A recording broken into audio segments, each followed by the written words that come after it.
What's up everyone? Coach Patrick here. I'm going to show you how to get the most out of your upper chest on your incline dumbbell bench press. In this case, what we're looking for is you want these fibers at the top. If we're too low, we're going to get into these. And then if we're too high, we're going to get into here and probably mostly shoulders, right? You may be able to get a little bit of the clavicular fibers. You're not going to be as wide as you might imagine, right? You're going to find that nice deep stretch in your chest right in that spot that you're looking for. From there, you're going to squeeze and press together, and you may not actually stretch all the way up because when we get up here, we're mostly in our front delts anyway. You're going to stop right about there.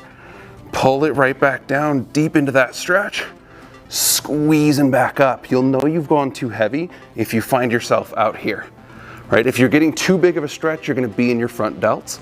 You want to be right here. You may find in this position that you actually have a harder time hitting the weight that you would if you went a little wider.